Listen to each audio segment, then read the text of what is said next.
I know what I lost. What he took from me. Don't fucking touch her! I just want to know, was it worth it? Oswald Cobb, man of the people. And here we go. It's the comic book bullies. Man, you come right out of a comic book. It's the comic book bullies. You will bow down before me!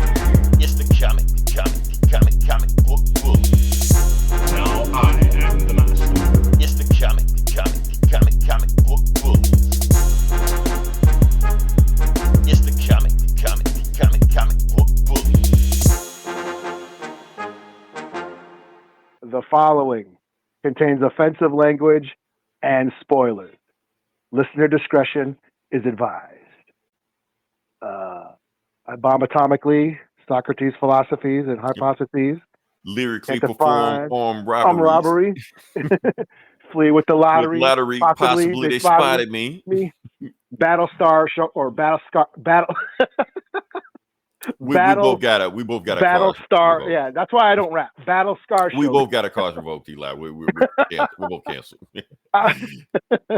Welcome back to the Comic Book Bullies, Nursery Bully. I'm your host Leroy, aka Show You Right, with my co-host. Yeah, this is Eli, aka Meatball Superhero. There you go. All right, back with the episode. Oh, and also want to give a shout out to our third co-host, the AI. Yes. All hail the Doombot. Without the AI, nothing will be done in the future. So, yeah. Mm-hmm. All right. So, like I said, we're going to jump into a podcast. And Eli, before we go into it, I do think we need to address the elephant in the room. There's an elephant in the room. Yeah, there's the elephant in the room. Big, fuzzy, 400-pound elephant in the room. Okay. Yeah. Well, we might as well. Let's get this over with. Let's get it over with. Let's just talk about it and just not talk about it after this. We're not going to talk about it. We all know what happened Tuesday. It happened. It's a thing. We're not going to dive into it. We're not going to talk about it. We just want to just let it known that it happened. That's all. And just move on from there. Like I said, we know the impending race war is coming. Don't worry, Tony Hawk. You are okay. We already approved you.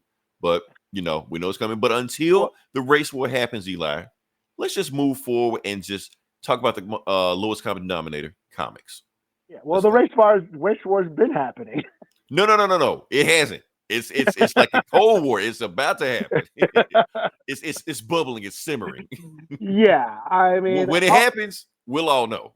Yeah, I don't got much. Yeah, I don't got much to say, like any words of encouragement or anything, other than, I know people. I'm disappointed, but I'm not surprised. Right. That's kind of how I feel.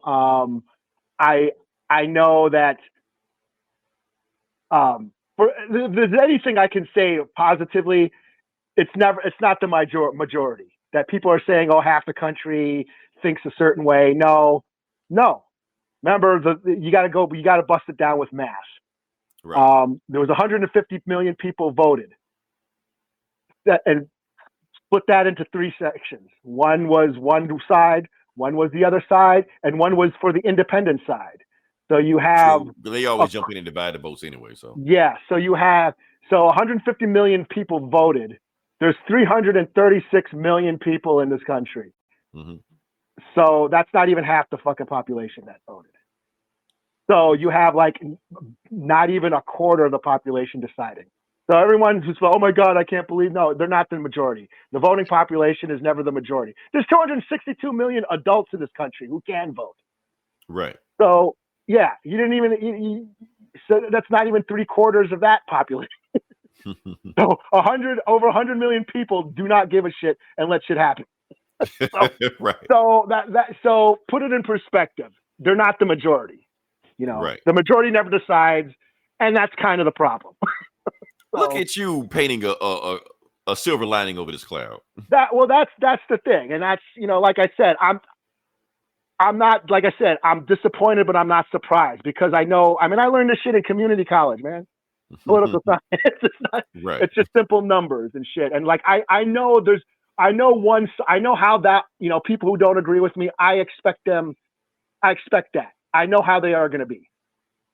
Right. I'm Judging more by the disappointed. algorithm, most of our listeners. Yeah, Which but is, what the fuck?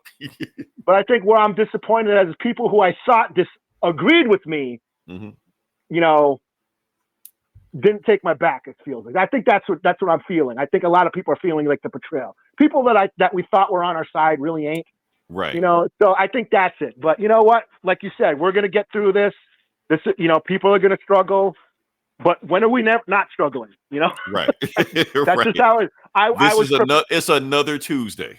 Yeah, like I was hoping I was gonna be able to chill for a bit, but no, I'm not. No, I'm not. So here we are.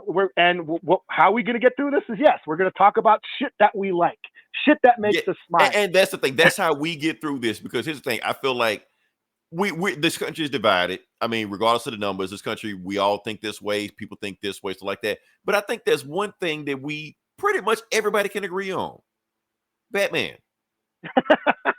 I mean, think about it. Who hates Batman? Or Spider-Man. Or Spider-Man. Like I said, Yeah. now when you say, like, you walk into somebody like, hey, you like Batman? And some people gonna be like, yeah, I get look at all these tattoos, I gotta be Batman. No, or some people just be like, yeah, he's cool. Nobody's gonna be like, oh, hey, fuck Batman. Yeah, I hate that. No, nobody's gonna do that. Yeah. It doesn't matter what your sexuality is, your religion, your race, any of that. You walk up to anybody and just say, do you like Batman? They'd be like, yeah. That's the worst you'll get. Yeah, I like Batman. Or otherwise, you're gonna get idiots like us talk for 2 hours about, about the reasons not to like Batman. Right. But that's what I'm saying. We got through this before, and like it's funny because this week and like actually last month or so, on my memories, popping up on my memories on my timeline is all those pods from the pandemic we were on. Remember, we were doing that a was pod some like depressing shit, man. We were doing a pod like almost every night. I mean, we had this one. I was still doing Geek Savs. Then we were jumping on with Gomer with the top 5 list, and I was doing that Conan pod with Ogar, and I was like, oh yeah, that's how we got through it. We just kind of we were bored. We didn't have nothing else to do, but like I said, we got through it by embracing what we love, and and appreciating what makes us smile. So that's if there's anything I can say, yeah. And hopefully for anybody out there listening, hopefully we're helping you get through it also. Yeah, that's what we did. You want to hear two idiots talk about Batman for 2 hours? We got you. Yeah. So appreciate those smiles. That's all. Yeah. Like I said, it ain't all doom and gloom. We're just gonna go past that. Well, actually, we're going shit. Now we gotta move to the next part of the podcast. Are you going to a chat or something? Do we got a comment or something? No. Not yet. But we're gonna move to the next part of the podcast. This because I just realized we're trying to cheer everybody up and shit like that, and then we got the next topic. Oh, what do we got here? Hope it's not bad. What is this? Yo, what's up? Oh, what's up? Oh, that ain't too bad. Okay. What's up, cats? 004. Yeah, thanks for listening. You 3 more kills and you be 007. Okay. All right, so we're gonna move on to the next part of the podcast. We're gonna talk about we gotta do our due diligence. We gotta say rest in peace to Quincy Jones. Yeah. Now here's the thing. Growing up, I knew the name Quincy Jones. I didn't know what he did. I just knew he was Quincy Jones. Quincy Jones was a dude that did stuff. Yeah. I had no idea what he did. He was just famous for stuff like that. Then, after I got older, I started looking into the stuff that he did, and I realized that he was everywhere. Like, he pretty much changed the face of music. And not just black music or, like y'all like to say, urban music. No, music, period. The guy resurrected Frank Sinatra's career in the 80s. Like, that's how big he was. Produced some of the best-selling albums of all time. Yes, some of the best-selling albums of all time. Like, people say Michael Jackson's 3 best albums are either Off the Wall, Thriller, or Bad. Quincy Jones produced all of them. So that's the only 3 that people ever argue about. Just let you know Thriller's the best. Stop with the argument. Stop with the... Oh, really? No. We're not going to go there. We're not going to go there. I said you really want to start a riot now. Right. That's going to start the race war. Thank you, man. Cass, we appreciate you, man. Yeah. See, he agrees with me. Thriller's the best Michael Jackson album. Imagine if I said Off the Wall. They're like, fuck these guys, man. I'm out of here. Anyway, but what I was saying is that Quincy Jones had done so much stuff. Michael Jackson, almost like the tip of the iceberg, what he did. Because even before he got into like revolutionizing R&B or maybe even inventing pop music, he was doing like in the 60s, he was doing like the big brass band music. Remember the Austin Powers theme song? That was him. Soul Okay. Bossa Nova. That was his whole thing back in the 60s. What else did he do? Sanford and Son theme song. That was him. Did he? No shit. Yeah, he did I that. did not know that. The Ironside theme song. That was him. Now nobody knows what the fuck is Ironside. You know that song. Pew, pew, on Kill Bill. Oh yeah. That was him. Yeah. Damn. Batman theme song, 66. Oh, the That wasn't Batman him. theme song. That wasn't him. 66. I'm just. But I went back and listened to it. I listened to Boogie Bossa Nova. Eli, it's eerily similar. They came out 4 years earlier. Okay. I'm just saying, if he wanted to have some compensation, he had an argument. Well, he had an argument, but yeah, it's very similar. You go back and listen to it. So. Okay. Well, it's Like funny said, that. Yeah. I'm just now thinking. You know, I started out. We were doing the Wu-Tang lyrics. Yeah. Mm-hmm. And it just dawned on me that Quincy Jones was in that video. Triumph. Yes, because Wu-Tang posted it. I never know. I watched that video like 1,000 times. Never saw him in it. I remember I do. I remember that. I never noticed it. I never noticed until Wu-Tang posted it on Facebook. And I like, the fuck, Quincy Jones in the video? I watched the video 1,000 times. He wasn't in it. Another thing, Quincy Jones was in The Wiz. No shit. Okay, so It's been a while since I've seen that. So it's been a while since I've seen it also, but they were showing like the piano guy in there, like one of the songs. Matter of fact, he produced the album. He produced the soundtrack. He produced the soundtrack of The Wiz. He produced the soundtrack of Color Purple.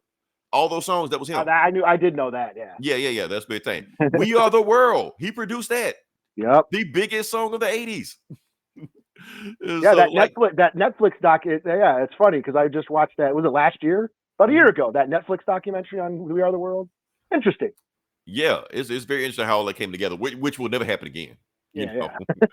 Oh, what else he did? Like I said, it's so much stuff he did, but we go down the road and keep naming all the stuff that Quincy Jones did. But like I said, it's not a Quincy Jones podcast. We'll be here all day. Yeah. We'll be here all day. Oh, another thing, band topic I'm going to talk about also. He produced Fresh Prince of Bel-Air. Like, produced the show itself. He cast Will Smith in the role. Okay. Yeah, so just want to throw that in there. Some other shows also. I didn't get a chance to list out the other shows he did, but he did other TV shows also. Like, not he just did the soundtrack, but he produced also. Also, I'm going to show this actress that everybody knows her face, but don't know her name. This chick. Yes, I know you don't know her name. I know you know. She's from The Office. She's from The Office, and she's from Parks and Rec. Is that Lionel Richie's daughter? No, that's Quincy Jones' daughter. Quincy Jones' daughter. Oh, I'm thinking of somebody else. Okay. You're thinking about Nicole Richie. Yeah. Yeah, that's what I'm thinking. Yeah, so like I said, everybody knows who she is. That's who she is. Quincy Jones' daughter. Funny thing is, a side bar on this. Now, this is a crazy rumor. I don't know if it's true or not. I heard that Michael Jackson and Tupac got into a fist fight over one of his daughters. I did hear about this. And Michael Jackson whooped his ass. I did hear about this. I did hear. To go elaborate on it, it wasn't Rashida. It was his other daughter that Tupac was dating at the time, and I think he like called her a bitch or some shit like that. And Michael Jackson heard it, and because he was so close to Quincy, because Quincy like he was like, hey, don't talk to my niece like that, and they got into it. Now think about it. Think about Michael Jackson for a second. Like he was getting his ass whooped, by all his brothers and his dad. Yeah. He wasn't like the youngest one. Yeah, he was the youngest. He wasn't the youngest. It was Marlon was the youngest one, but still, he was close to the youngest one. So you would think he would know how to fight. And he grew up in Gary, Indiana. If anybody ever been to Gary, Indiana, everybody knows how to fight. So if Michael Jackson and Tupac ever did get a fight, if that really happened, I'm putting my money on Michael Jackson. That's all I'm saying. So yeah, that glove came off. We got way off topic, man. Anyway, rest in peace to Quincy Jones, man. Yeah. Good journey, kind sir. Good journey. Okay, now Eli, I'm gonna step back and let you take over this because this is your wheelhouse right here. So yeah. So yeah. I guess sure. I guess I'll take the lead on this one. This is rest in peace to Tony Todd, actor Tony Todd. Candyman. Mm-hmm. Candyman. Yeah, that's twice. That's it. All right. Yes. Actor, character actor, voice actor, horror icon Tony Todd has passed away the other day. Sad news, especially if you're a horror fan. Like I said, he was in Candyman. Everyone knows him from Candyman. my first memories of him is from the Night of the Living Dead remake that Tom Savini directed. He played Ben in that one. I think it came out in 89 or 90, and it is a pretty solid remake. You know, George Romero produced it, and he let Tom Savini, who did the effects on all the zombie movies, direct it. So it's a Sex solid Machine. flick. Yeah, Sex Machine. Yeah. So yeah, it's a good remake, you know, of a classic. So yeah, that's what I remember him from. But he's been in a lot of shit. He's been in the Final Destination movies. He's been in. I remember him from Platoon now. He was. I remember the X-Files, and he's been on Star Trek, and so yeah, he's just been putting in work for decades, and yeah, he was like a fan favorite at all the horror conventions, you know. Mhm. So yeah, good journey to Tony Todd.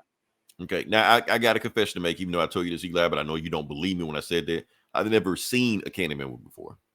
Oh man. Any of them. Ew. So that's just me. So Yeah, what man. I know him from, even though I know of the Candyman movies, I'm aware of them existing. You got to see at least the first two, man. I'll try one of these days.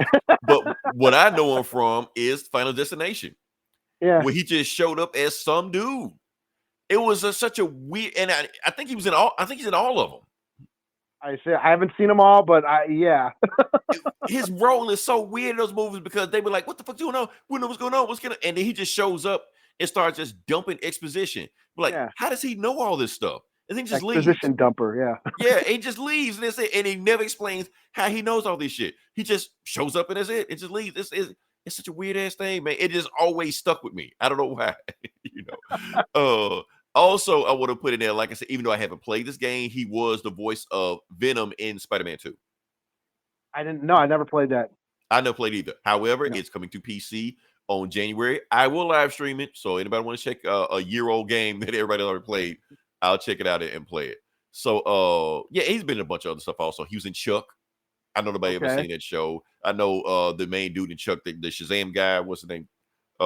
Zachary Levi. I know he's canceled. I don't care. I like the show. You know. And what else? He's been in so much other stuff, man. If you just randomly just see stuff. What would you say he was in, Eli? He was in one of the Justice League movies? He was the voice of Darkseid in a couple of animated Justice League flicks. Okay. So Yeah. Darkseid is Tony Todd. Transformers, I was at the Fallen, and he was like the voice of, you know, the Michael Bay. There's Michael Bay Transformers movies. He was like the voice, like a couple voices there, and like the list went on and on and on. I mean, he's been in like he was active. He's been active since the 80s, so yeah. Yeah. And he was right up until he passed. He was still putting in work. So, like I said, good journey. I saw this pic the other day that actually kind of set me down because 2024 has exacted a toll. This pic, I'm like, man, it's just kind of growing. Like this is 2024. Yeah. So yeah. So good journey to Tony Todd. So yeah. All right, now we're gonna move on to the next part of the podcast. We're gonna hopefully pick up everybody's mood because we kind of been a downer lately. This has been a downer week, if that makes any sense. Eli, do you know our mayor in Jackson, Mississippi just got arrested? Well, not arrested, but he's under like investigation for embezzlement and fraud and bribery and all this shit. Is it that guy that this happened on Wednesday? Oh, it ain't that guy that was like leaving comments on porn sites. Is that? I know some dude out in the South. I don't remember when. No, I know what it is. I'm not gonna say that. Okay. I'm putting too much of our business out in the street. I'm not gonna do that.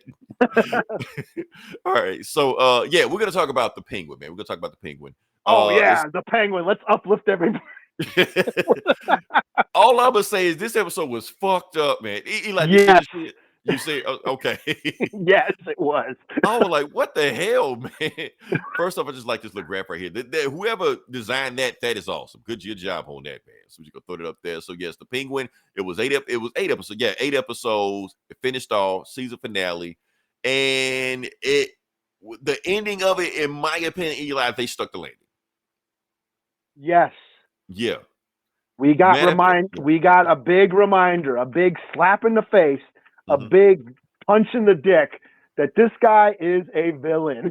Thank you. I'm so glad about this because here's my problem with these villain shows that become what they try to do them protagonists. They always want to show them like the the tortured anti-hero or misunderstood, Yeah.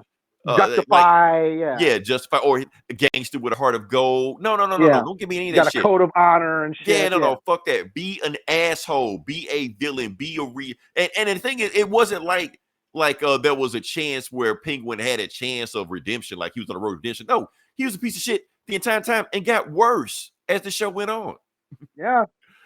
So and then they show his backstory. Like, okay, they're gonna show his backstory. They're gonna show like why he became. No, his backstory. He's a piece of shit even back then too. Yeah. And it's weird because if you read that one comic series, Pain and Pleasure, I don't remember what it's called. But anyway, there's a comic where it outlines the whole relationship with his mother and that he did kill his brothers, but like actually meant to, because his brothers were actually assholes in the comic. They bullied him and shit, and he ended up killing them and shit. So yeah, that's in the comics. But this is like war.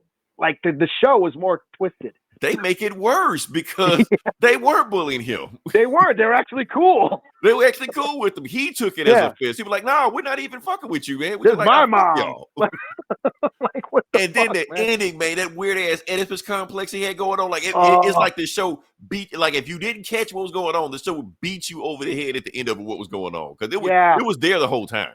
Like I was already feeling like shit by that time, and then that last scene where he's dancing with his lady friend, his prostitute friend, right? Had her dressing up as his mom, and then you realize that she's been wearing those wigs the whole time, and that's what he's paying her to do. Like, oh, dress up as his mom this whole time. I'm like, what? Like, what the hell? that's fucked up, man. It's just fucked up, man. Oh man! And this is after he killed Vic. And yes, but I honestly saw that come because he was such a piece of shit the whole time in the show. I like he got to kill Vic. I'm like he kind of has to. I heard the theories and I said it could happen, but I was like pushing. I was pushing for hoping that maybe Vic would turn into some C-list, Z-list Batman villain, gangster villain and shit. Oh, he'd be Condiment King or some shit. Firebug or something. Yeah. Give crazy quilts. Right. But yeah, that was fucked up. And that scene was not that he didn't shoot him. No, he strangled him. He strangled him, right. That was so fucked up. And Vic pleading, and I was like, oh, come on, Vic, get out of that. I mean, the moment Vic said that they were family, I knew he was gone. I knew that was it. Yeah. But that's the thing, is this was a gangster show. And that gangster stories, gangster movies are all tragedies. All of them. Scarface, dead in the end. Goodfellas, he gets busted. Godfather, Penguin reminds me of Godfather Part 2, where it's Michael Corleone's final descent into evil. He's been talking about saving the family and protecting the family. What does he do in the end? He kills his own brother. Right. That's how Godfather 2 ends. So that's what this reminded me of. This is finally we see the Penguin become an evil monster villain. Right. And then the bat signal shows, yes. But I like what they said, because like the prostitute that was playing like his mom, he was like, nobody can stand in your way. He was like, I'd like to see somebody try to get in my way. And then it panned to the bat signal, and that's how the show ended. I like perfect. For like a split second too. They didn't linger on it. Right. It just let you know, boom. Yeah, the light went on and then it cut to black. They're like, oh yeah, this is a Batman show. Even though, because it does bring up questions, like you got mob families getting slaughtered left and right, like whole families getting slaughtered, body counts piling up, city blocks getting blown up, bombs, bro. That they destroying city blocks that they hadn't even restored for the last time they got destroyed in the movie. Yeah, and so it makes you think, where the fuck is Batman? Yeah, man. I mean, at some point it does, because the shit just getting out of hand, man. I get it when he was like low level underground, but when he started doing all that crazy shit, like Batman's just like, I'll worry about this shit later on, man. He's up in the watchtower, man. He's in space with Wonder Woman and shit. Yeah. Yeah. He comes back to Gotham. Hey, what I miss? Like, oh, what the fuck? Yeah. I did like Sophia going to Arkham and then totally forgetting that in the Matt Reeves verse that Selena is Falcone's daughter. Mhm. I did think that was cool, and she smiles and stuff. Yeah, I was wondering, like, I knew she wasn't going to show up in the show, but I was like, I wonder what they're going to make a connection like that, you know? Yeah, I totally forgot about that until this is Selena Kyle. This is your half sister. I'm like, Well, oh yeah. It's impossible to forget, because anytime you go on like a Facebook comment or a tweet, you always get the guy. Well, actually, Oh yeah. she. I've been laying low. On that I was the actual guy, but still. Yeah. Yeah, so no, I mean, it feel like, and the thing was that it was so twisted that the mom knew the whole time, Yeah. and that she she almost put a hit out on her own son. She almost got him killed and shit. I was like, this is so messed up, man. I was like, this is some fucked up shit. Like I said, it's a tragedy. Like all gangster flicks, tragedies. You know, Juice, Menace to Society. You know, name them. New Jack City. You know, they're all tragedies and shit. And that's how, because it's just like there was no redeeming qualities to Penguin in the show. Like, he beats Sophia by snitching on her, by ratting her out, Master Splinter, you know, dropping a dime on her. Like, don't gangsters have a code? I guess not. Yeah, that was So he even went against that. Nobody in this show he did not fuck over. You think that would be one person who was like, okay, I'm gonna be loyal to this person, not fuck that person? No, he fucked over everybody. Yeah, and like there was like, okay, he's uniting the streets. He's uniting the lower level gangsters. He's uniting. That's gonna be his gang. He's gonna be the hero, because he was talking about they had a parade for Rex, whatever the guy, you know, the one gangster that everyone revered, and how they had a parade for him and blah, blah, blah. And that's what he's going to get. They kind of were teasing that he wanted to be this like likable gangster that everyone looked up to and saved the neighborhoods and all this shit. Right. And the last couple episodes, they were teasing that. But no, he's a piece of shit. Yeah. And the thing is that's what I kind of like about it. So that's why I'm raising my rating on the show, because it was Penguin Begins. Because I was like, where's the top hat? Where's the suit? Yeah. They give you that at the end. Where's the running for mayor shit like that? They tease all that at the end of it. You know, he's thinking bigger than gangster shit. He wants to be in politics, just like in the comics, just like in the Tim Burton movie. Yeah. Yeah. This was crime shit. This was yeah. Again, tragic. Bonnie and Clyde. It's a tragedy. It's all they don't have happy endings. And that's what this was. It was a straight up crime. Gangster shit, gritty, grimy shit, and you know, I mean, it reminds me of one thing, because like I said, we got a comic book protagonist that's a piece of shit that has no redeeming qualities, and you get their backstory to even a worse person you thought it was. It reminded me so much of Agatha. I know you didn't watch the show, but Eli, there are so many parallels between those two shows. I know people aren't going to pick it up because it's two different artists like that. I'm the only idiot that would watch both of them. But there are some parallels between them. Like, I can see it's funny that Marvel and DC would drop two shows about villains, you know, and make them villains. And make them villain, keep them villains, and they're trying to go for power and will step on anybody they can to get power. It's just funny that they both drop at the same time like that. So which is really sad. Which makes the Book of Boba Fett even worse. That's what I'm saying. Not the shit on Boba Fett, but you got like the Joker, where you're gonna make him an anti-hero, or Venom, where you're gonna make him this buddy romantic comedy bullshit like that. He's supposed to be, you know, it's supposed to be like some R-rated horror shit. That's what they do. They're always heroing up the villain. Right. Let's hero them up, you know. Like, let the villains be villains. Yeah, and because everybody likes to root for the villain sometimes because they are interesting characters, but there's always the best villains, are the ones you kind of, you know, relate to, but there's always a point where they do some fucked up shit, where they cross the line, you know, and like we say Killmonger. Right. I was totally on board with Killmonger until he wanted to start a race war, and then killed his girlfriend. When he killed him, because they got to remind you he's a villain.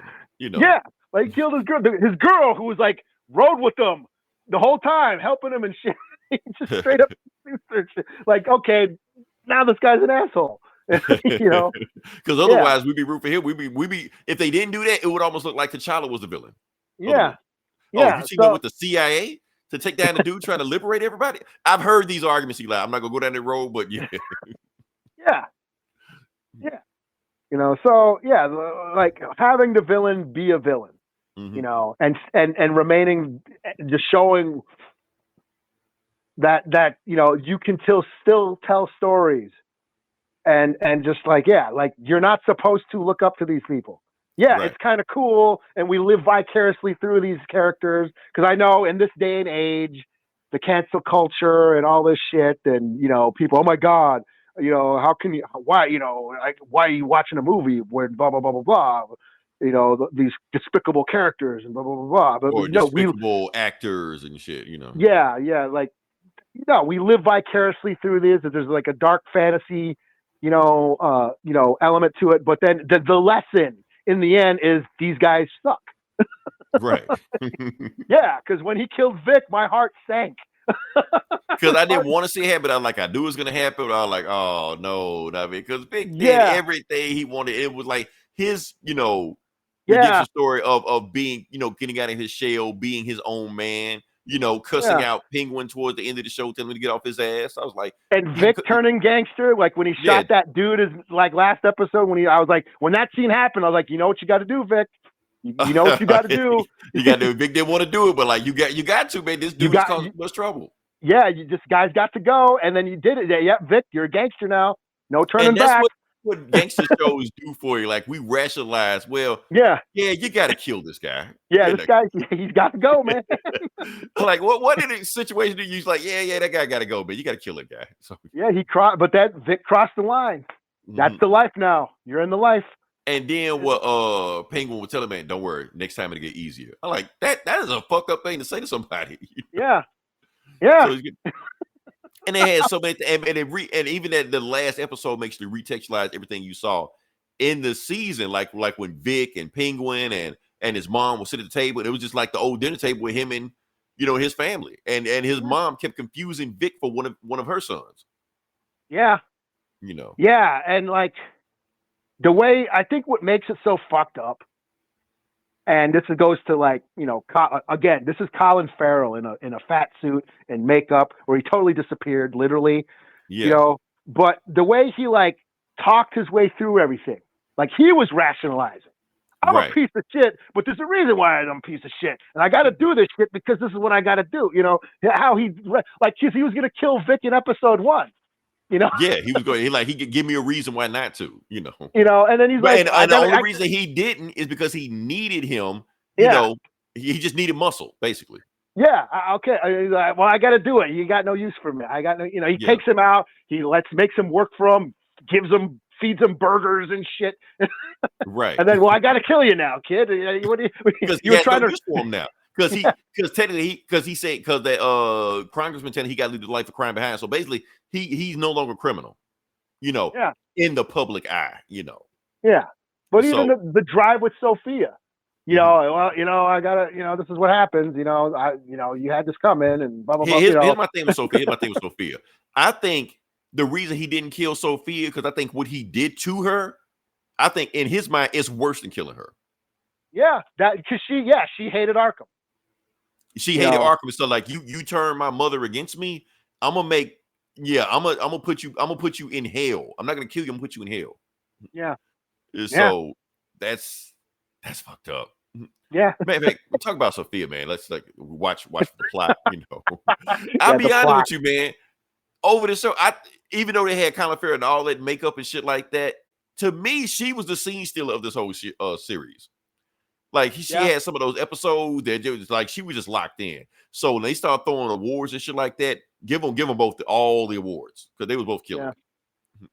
Because it was so many twists and turns, man. You thinking they gonna team up and they need to unleash the alliance. Yeah, But Penguin being a piece of shit, he using her until he don't need her anymore. Yeah, I mean, he was playing everybody.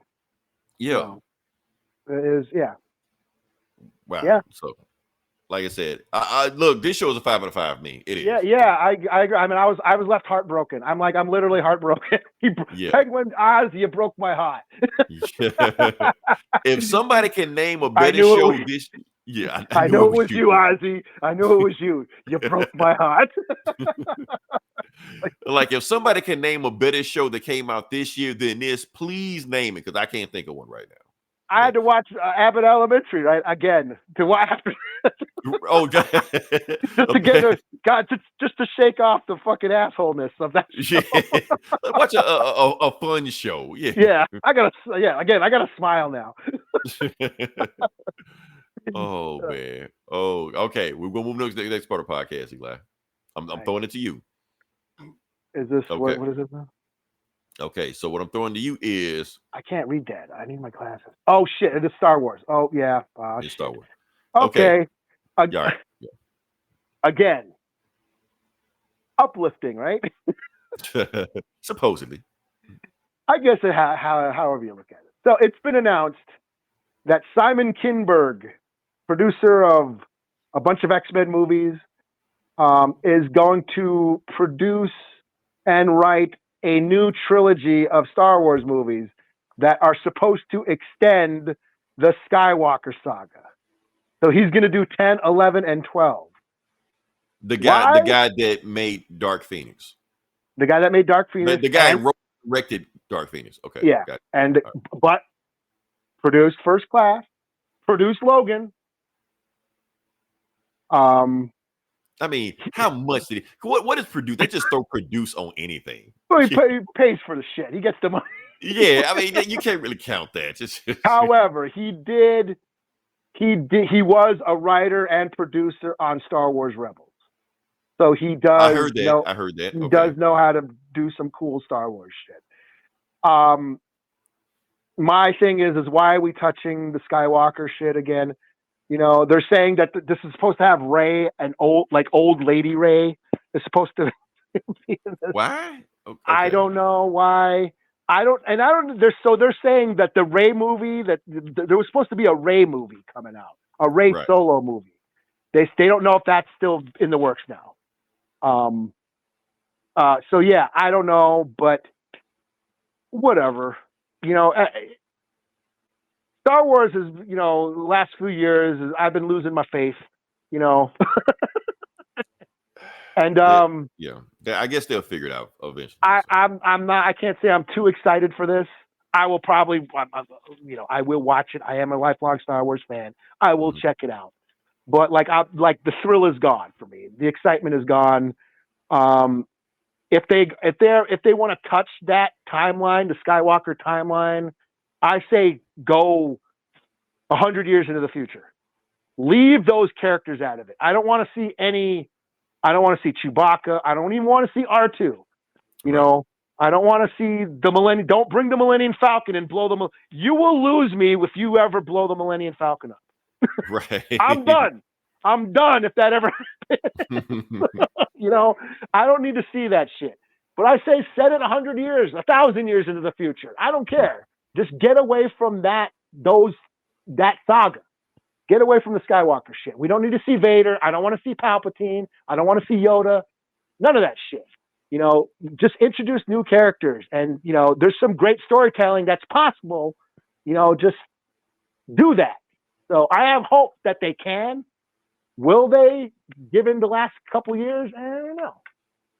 You know, of course, the Ahsoka, the Mando and Grogu movies coming out still.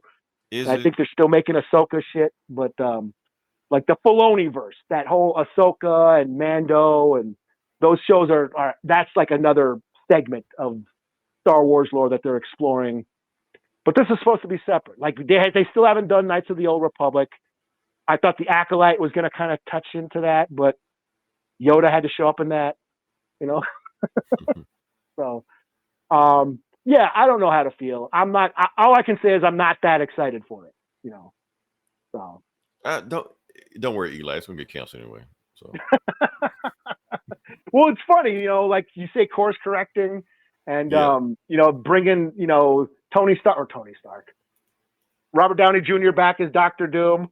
You know, okay, let's clean. Like, okay, let's get rid of the Ray movie's not happening anymore. Let's figure something else out. Yeah. Let's do another Skywalker trilogy. You know, yeah, it could be cool, and I hope it is cool. But quit fucking up the legacy is all I'm saying. This is my opinion on Star Wars. Star Wars is never going to get back on track as long as they let the bean counters and the group think and the think tanks and the target demographic, people control the franchise. As long as they just put in shit where they think, oh, they might need this, let's do that. No, make a good story, build a good story, and work it around that. That was the plan. A plan. You need a Kevin Feige. You need a plan. You need a plan and a set story, a set plot, a set universe.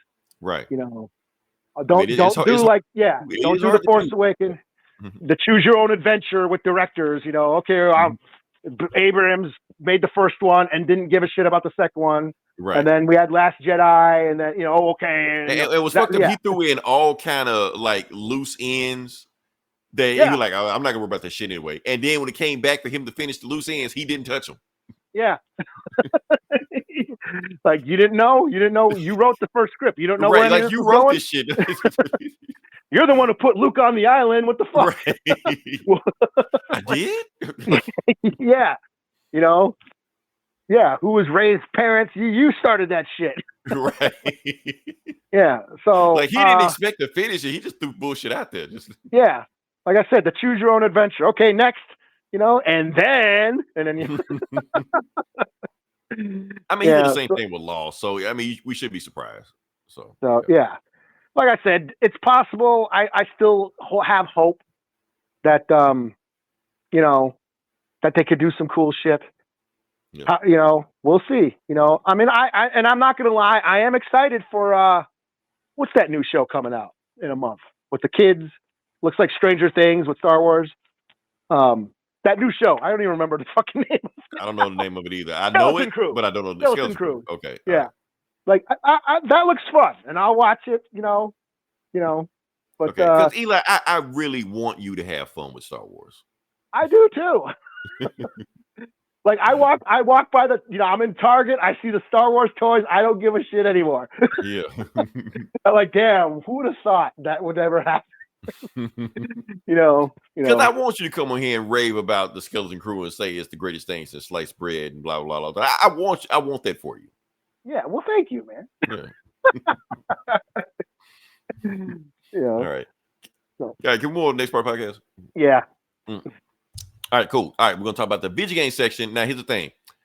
I'm sorry, my boss. I know you wanted some Call of Duty clips, but I didn't touch the motherfucker, so can't really do anything about it. But I want to talk about some other stuff anyway. I want to talk about because some major shit. Well, a major announcement that happened that I want to talk about because, and this is the biggest news that came to me. Okay, so for those that don't know, there's the SEGA Genesis Classic thing that went all around, stuff like that. It's on every system. It's on Xbox, PlayStation, Switch, Steam, and stuff like that. So I just got word that this collection of games is going to be delisted on December 6th, which is less than a month from now. So if you haven't bought the game, if you don't buy the game by then, you will not be able to buy the game. It will be completely taken offline. You can't get it, can't buy it, can't do anything with it. I really urge people to buy this game because I love this series. It's like one of my favorite games you can play. All the Sonic games. Yeah. All the Sonic Golden games. Axe. Golden Axe. All the Golden Axe. 1, 2, and 3. Streets of Rage. 1, 2, and 3. Oh, yeah. Streets of Rage, my shit. Yeah. Shinobi. All that shit. Altered Shinobi, Beat, yeah. Toe Jam and Earl. Echo. The Dolphin. Echo all the this Dolphin. shit. Yeah. Really dumbass game, but I kind of like the game anyway. So there are so many games, like you get all of that. It's like $8, but like remember they used to sell that Sega package thing or whatever like that that console. Yeah, I got it. Yeah, I got one of those. Like all those games that was in the console is in that thing right there. So you can just buy that and that's it. And the funny thing about it, like if you get that game, say you get it on Steam, okay, you don't have a gaming laptop or anything like that. You don't need one. It's not a 3D game. So that game that Classic can play on any laptop. Like, think about it, just buy it and just play it. Yeah, I Just heard download- there's a way. I heard there's a way to like put shit memory into that little console, that little mini console. Mhm. I don't know how to do it though, but I've heard you could do that. Oh, like That'd the be ROMs cool. and stuff. Yeah. Yeah, because I mean, on I got a Switch, and I have like all the NES and Super NES emulators on it, and yeah, there's some of the Genesis games on there too. Mhm. But yeah, I got that little mini console, and I guess there's a way to like put games on it. I just don't know how to do it. So. If you need the X-Men ROMs, the Spider-Man ROMs, let me know. I might be saying some illegal shit right now, but nobody listening. Well, that Marvel versus Capcom pack dropped. $50 though. God damn, I got that might have to be a birthday or a Christmas present. You know? But yeah, that dropped like a little bit ago. So But, I'll definitely check that yeah. out. But yeah, like I said, December 6th. I know y'all didn't listen to me when Marvel's Avengers got delisted, but please listen to me with the game. I need everybody to buy this game. Yeah, for your own good. Buy that game. on all systems. Yeah. Hopefully they'll drop the price before they delisted, because I know for Avengers they dropped like $5. So hopefully right for they do that, they do the same thing with this, drop like $10, $5, something like that. And you get all these Genesis games that everybody grew up with. Yeah. So it's to me, it's a must get. It's a must have. So and that's pretty much all I do lately is just retro game shit. Yeah. Like I said, you can't get more retro than this. Yeah. You know, it's just fun. Yeah. I don't have to fucking talk to assholes. There's no like 12-year-old kids kicking my ass online and shit. Right. Another reason I don't play Call of Duty. Anyway, don't worry, my boss. I will eventually get to it sometime. All right. Let me say we can move on to the next part of the podcast. Yeah. All right. Like I said, this comic book bullies where we talk about comic books, and Eli, we're going to jump to it. I'm going to let you go first, Eli, because you got more books than I do this week. Okay. Well, should I do the big one then? What's the big one? Aliens versus Avengers. Is that the big one? Yeah, let's go for it. Okay. Well, my big one. Okay. Did you read the Absolute Superman? I take it. Of course I did. Okay. Well, you're doing that, right? Okay. Yeah. Now, did you read? I'll do it later on. But did you read it? I did read it. Yeah. Okay. Cool. All right. I wasn't going to step on your toes on that one. Don't take Superman from me. Yeah. All okay. right. So, Aliens versus Avengers #2, written by Jonathan Hickman. And even just the preview I read of was very Hickman. Yes. Hickman is Hickmaning on this one. So Aliens versus Avengers. Aliens have taken over planet Earth, basically taken over the Earth. There's very few humans left. There's very few superheroes left. There's only like a few Avengers. There's like Hulk, Tony Stark, Carol Danvers, like Miles Morales, who's a Venom now, who's got the Venom symbiote. We had not Viv. What the fuck's her name? Reed Richards' daughter. What's her name? Val. Val. Yeah. Val. Yeah, I'm thinking of Vision. Sorry. Anyways, but she died. She got killed. She was trying to like invent a virus, but she got a face hugger that killed her, and then tried to get on Miles, but the Venom symbiote took over the xenomorph. Because it was a symbiote on a symbiote. Yeah. So basically this issue, we have like a flashback. Now here we go with Hickman. 1,000 years from now, Weyland-Yutani in another universe destroyed the universe with xenomorphs. Now we go into Prometheus shit. So this beginning, Eli, that's my thing, because you keep telling me not to watch that movie, but every alien thing I see nowadays reference that movie. Yeah. Prometheus is like a big part of the alien mythology now, unfortunately. So, so this starts out with Prometheus. So in Prometheus, Weyland-Yutani, they make like these androids, these synthetic. David, he discovered that the engineers, engineers created life on Earth and stuff. And the synthetic, the android, did a bunch of experiments, and from their experiments, he created the xenomorphs, and then used the xenomorphs to infect all the planets, including the engineers. So yeah, I never liked the Prometheus because it's New Age creationism that says all life on Earth was created by giant white people and blah blah blah blah. You know, Right. aliens. You know, so that's what it starts out with. You know, it shows basically it goes into the Prometheus thing of David infecting the universe with the xenomorph virus. They destroy that universe. Then they discover that there's a multiverse, Oh hell. and Okay. they're gonna go and destroy destroy all life. So they come to the 616, I guess, or whatever the Hickman verse, whatever this Avengers verse is. And yeah, it started infecting. So basically, it starts out.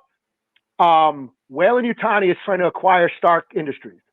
You know, and this is old man Tony Stark. He's like, you know, like in a bionic wheelchair and shit. And he's trying to they're trying to buy out Stark. But Stark's like, I know what you've been doing this whole time. You know, you've got some alien virus and blah blah blah blah blah, and I know what you've been doing. And you know, Wayland was like, oh really? Well, he's like, yep, I've been playing possum. I know what you're up to. And they try to kill Tony Stark, but he's like, you know, in a few weeks, our alien pod is reaching Earth, and it's going to infect your planet. And I give the human race about 20 years before the entire planet's taken over. You know, Wow. we've done according to our calculations, humans are vigorous and they're stubborn and they're resilient and they'll try and fight back. But we give them about 20 years before the xenomorphs take over the whole planet, and you're fucked. And Tony Stark's like, okay, got it. That's all I needed to know. And then he blows off one of Dave, the synthetic's head, and takes the head. So he's got the memory. So cut to the present time, you know, where, you know, now it's like, what's going on? Like, okay, Val got taken out, and they haven't heard from any other human outposts, you know, like they haven't heard from Hawkeye or Black Widow or Cap in a while. Like they just assume they're the only human outpost left on Earth. You know, which Hawkeye? Clint. Okay, all right. Yeah, they named Clint and Nat. You know, I assumed it was, you know, Black Widow and Hawkeye. Okay. So the city that they're in, he's like, I have a contingency plan. He's like, we're the only humans left on Earth. We got to leave the planet. We got to go. So I have this. I prepare. So this city is basically a big giant launching pad, and this building we're in is a fucking ship. Is a lifeboat. It's going to take us to another planet or whatever. So we need to get out of here, you know. So they start preparing the launch. You know, they start, the countdown sequences. All the people that are left in that city all get on board this big giant skyscraper spaceship, and they're ready to go. They send out a bunch of war machines to blow up a bunch of walls so the aliens can't get into the ship while they're trying to launch. You know. Mm-hmm. And they're right about to leave, and they're saying, hey, there's one war machine that didn't work, that didn't blow up a section of the wall. And then they look, we'll pull it up on the camera. And then they look, and it shows Captain America, Steve Rogers Cap, coming through the wall with a bunch of human survivors. Okay. And fucking, and they're like, oh, I can't wait. They're late, man. We're going. The countdown started. We're about to launch, you know. Whoever, if they don't get on here now, you know, once we leave, that's it. You know. No, you're so stuck in the planet with the rest of the xenomorphs. Yeah. So Banner, yeah, we can't wait for them, or yeah, we can't let one xenomorph on board this thing. So we got to go. We can't wait for everybody. So Banner's like, well, I'm going to go save my friend. He's like, dude, we can't. We need you. I need your mind more than your might. You're one of the smart. You're like the smartest person here. I need you to help us to wherever we're going. We got to repopulate a planet. We got to start anew. I need you. He's like, no, I can't. And this is he goes, if I don't do this, then I will be a monster. I got to go help my friend. And I love that line. I got to go help because there's Cap on the ground doing Cap shit. He's like, I'll hold him off. He's like holding off the alien horde with his shield. You know, so there's a cool scene of, you know, Cap throwing his shield and it ricocheting through all these alien hordes. Somebody spoiled it for me, but yeah, I know. Yeah, so Hulk or Banner jumps out. He's like, if I don't do this, then I would be a monster. So it shows Banner or Hulk and Cap just taking on an alien swarm, and then so the ship launches. They go out into space and they're traveling through space, and then it shows out in space. it shows a bunch of the engineers from Prometheus observing, and they're seeing that like Tony Stark's ship leaving the galaxy or whatever, or leaving orbit, and they're saying all this, like they're talking in some alien language. You don't see it, you don't understand what it's saying until the last panel, and it says infection. Damn. And then that's it. So again, this has got no business to be this good. Because they're making it seem like it's the last issue, but I'm pretty sure it got some more good past that, right? Yeah, it's Hickman totally pulling all the that Ultimate Universe shit, or just doing what Hickman does, and just utilizing, like, even making the Prometheus shit kind of cool, the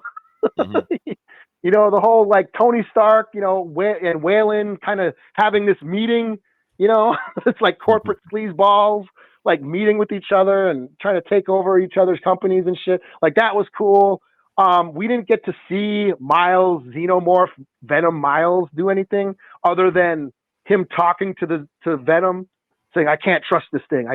This thing that's on us, we can't trust it." So he, there's a little bit of that of Miles talking to Venom, and Venom, the symbiote, like this Xenomorph that's on us, or it's kind of weird. I'm having a hard time controlling it, basically. So there's a little bit of that, but yeah, Hulk and Cap fucking throwing down against an alien horde was dope. So yeah, this was cool. This is a lot of fun. Again, this is an Elseworld book, so continuity, fuck that shit. Right, or it may be. Who knows? Like I said, it's 80 years in the future, so yeah, it's taken, like, if you like Avengers, but if you like Avengers, it's cool. If you like aliens, it's cool. So yeah. Even, like I said, even the Prometheus shit, which I don't not into, he made it cool. So yeah, this is a 4 out of 5. Yeah, I'm just saying $8, man. $8, yeah. I don't know if it was $8 worth of cool, but yeah. Yeah, that's what I'm saying. I like, that's just looking real Marvel Unlimited right now. So it probably would read really good in trade, but that cliffhanger was cool. And the thing is, as long as it takes people to come out, I could probably wait for Marvel Unlimited to come out, read the second issue, and then be ready for the third issue. So yeah, what are they, every 6 months or something like that? Yeah, it's taking a long time to get people. Well, this one was like, when did this? Like, we had to wait a couple months, right? When did we had to wait a couple months for this one? So yeah, it wasn't. It took a while for it to come on. So yeah. But like I said, I totally forgot about it. So Avengers vs. Aliens. Yeah. So yeah. I mean, you want it good, fast, and cheap. You pick two. That's it. Yeah. All right. So next one I'm going to do is Absolute Superman #1. So like I said, it's continuing that whole Absolute Universe trend where, Batman, Superman, and Wonder Woman has been redesigned by Darkseid. Darkseid and he's ready to take over the universe. And we see what Batman is doing. We see what Wonder Woman is doing. Now we're going to see what Superman is doing and get down to it. So yeah, just going to get to it. Whole new issue, brand new issue. Let's start alternate universe, Elseworld story. So yeah, like this is the Elseworld story. So yeah. So we start on Krypton years ago, 9 million light years from Earth. So yeah. So like I said, Darkseid created a whole universe. Basically, what they're doing, they're basically breaking down the whole ecosystem of Krypton. That's always like the fun part of any Superman origin story. You break down what Krypton is.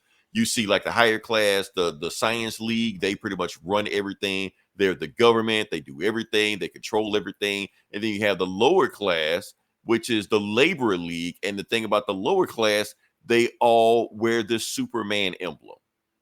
Like it's cross the board. So I thought that was pretty interesting right there. Okay, that's a change of the lore, and you're a civilian. No. Yeah. Like Starship Troopers or whatever. Yeah, you got to work your way to be a civilian. You got to fight the army and shit like that. So yeah. So the first thing they see is his mom, Laura L or Laura, whatever. I forgot the shit. Point is, she's not a scientist because she didn't have rank of scientist because she got kicked out of the Science League.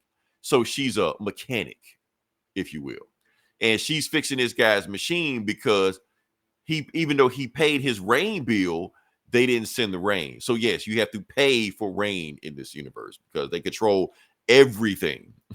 So she fixed it. It starts raining, so like that or like that. They show that and she's like, and they basically showing how you got the upper class, they're this, and the lower class, they're that, all it's like that. And then we go to the lower class, and we see Jor-El, and Jor-El is going down the mines, but they're not mining. He's actually like, what's going on down there? I see some trimmers down here. We need to send some drones down there. And before they can start sending drones down there, you get this asshole going out here. What are y'all doing there? Why y'all not drilling? Y'all should be drilling right now. Don't you know who I am? I'm part of the middle management league. I'm like, oh shit. So they got those guys because you got a different symbol than everybody else. So he's like, so get your ass back to work because I'll rank you. And Jor-El is like, nah, I'm not doing anything. Matter of fact, I'm sending my drones down there right now. And he's like, Jor-El, you are fired. I'm gonna send you to the lowest ranks of whatever the fuck. And before he can, keep cussing him out and downgrade and stuff like that, boom, green mist starts shooting out of the ground, out of the mines. And Jor-El's like, it's happening. And before he can even see anything, everybody around him gets melted when that green liquid hits him. Is it kryptonite? Not kryptonite? Yes, kryptonite. Whatever like that. So Jor-El managed to dodge it because he's like the only person that was ready for it. So he runs out of there. Meanwhile, while we see all this stuff going on that happened in Krypton years ago, in present day, we got these miners going down to this diamond mine in Brazil. And they went down so far that they actually infected their whole town with asbestos and gave cancer to like most of the town. But they're trying to not do it. Excuse me. They're trying to not do it anymore. But the peacemakers hold a gun in their head and also tell them you sign a contract, can't leave. So they either die in the mines or they get shot, one or the other. And the head of the company called the Lazarus League tell them, well, the Lazarus Project tells them anybody that goes back down to the mine, you'll get $300 hazard pay, even though they're mining 200 million worth of diamonds. So they go down to the mines, they see diamonds, but they see the coal, and the coal has already been pressed, already been mined. So instead of seeing a bunch of ore that they gotta press, they already see the diamonds, and all the asbestos is gone. They're like, how the hell that happened? So is it one of the Omega men who like, shh, don't speak their name out loud. Let's just take the diamonds back up there. So they take the diamonds back up there, and skipping all that. I don't care. Yeah, he chose that. Anyway, the peacemakers say, we're not stupid. We know you did something with those mines.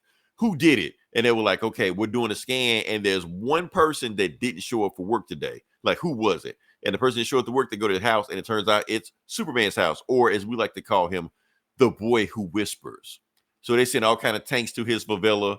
They show up there, and he is sun dipping in his house, like he's having solar radiation shoved directly into him, and they catch him mid like solar whatever regenerating. So he's not at full power. The peacemakers go in there, he like shit. So they just light up his house, and he jumps out there, and bullets just bouncing off of him because he's Superman.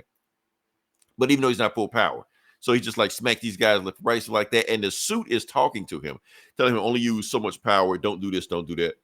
And the peacemakers actually adjust their guns strong enough to hurt him. So now they're hurting him. Now they're fucking him up. So he's like, oh shit. And then they like blast him and stuff like that. And they bring it out to him. And they're sending even more people down to him, calling them the phenomenon troops or like that. And he's just like, okay, I can't take it anymore. So his eyes go red, but instead of doing heat vision, he like explodes, like has Havoc. this big bomb. Yeah, like they like Havoc. Yeah. Does he kill him? Not kill him? We really don't know. But they're down. They're done. But don't matter because now he's powerless, or at least weak enough that the other teams can come in there and take him down. And that's when they put the troops on him. He gets arrested by Lois Lane. Mm-hmm. Yeah. And she's just like, don't go anywhere, Superman. And I like this. This is actually a callback because in every universe and every timeline of the origin story, Lois Lane names him Superman. He wasn't called that before. He was called the boy who lives or some bullshit. So she's the one who calls Superman. Isn't that Harry Potter or something? I think, or some shit. I can't remember. and that's when the boss of or at least the main scientist of the Lazarus Project R&D department is watching everything Superman is doing. He's like, interesting. Where did you come from? And while we look at him, you see he's got this huge brain, and you see these little bottles on his shelf, and they're screaming, free me, free me. And one bottle says, kill us, kill us. So obviously it's Brainiac. He runs the Lazarus Project. Yeah, and then go past that. Oh, and the Kent farm has been destroyed. Either he never went there or destroyed it. We don't know. Yeah. Meanwhile, we go back to Krypton years ago, and we see Kal-El, and Kal-El's actually like a boy now. He's like, yeah. So instead of like a little bitty baby, he remembers Krypton. He hugs me like, is everything okay? Like everything's okay. But as soon as they say everything's okay, that's when some green mist. Jor-El looks like Superman. Yeah, they got Jor-El looking exactly like the S curl and shit. Yeah. Yeah. But as soon as they hug each other, that's when green mist starts popping out of the ground. To be continued. And next issue, Superman versus Lois Lane. So, yeah, even though Eli, I know I flew through this, and maybe I'm biased, I thought this was my favorite of the Absolute Trinity books. You know, Yeah, I think you're biased. Yeah. maybe I'm biased on that. Because here's the thing. Because there's so many little Easter egg lore thing. That whole Superman going to the mine thing, that was in the first Superman book, like back in the 30s or the 40s or whatever. Because he there was some miners that went down there. He rescued the miners, and then the guy that ran the mine didn't do pension, like he wouldn't pay out the pension on it. So Superman kidnapped him, held him hostage, and put him in the mine, and told him to fight his way out because he didn't have any safety recalls in there until he fixed everything else. That sounds woke, man. That sounds he woke. was champion of the oppressed. This whole thing is woke. Superman's emblem is of the lower class. Come on, man. Oh, man. Come on, man. That's boy. I thought that was. I thought old boy was getting rid of all that shit. But it's back. It's here. So yeah. So yeah, you get all this stuff in there. It's little bitty stuff. It's a bunch of other little stuff I saw also. For instance, we don't even know if this Superman can fly. Oh yeah. Maybe he can. You know. Not yet. Yeah. Yeah, but you got all this stuff in there. And you know what? This reminds me a whole lot of Grant Morrison's New 52 Superman, which everybody hated. And it almost feels like Jason Aaron's kind of doing the same thing and everybody loves it.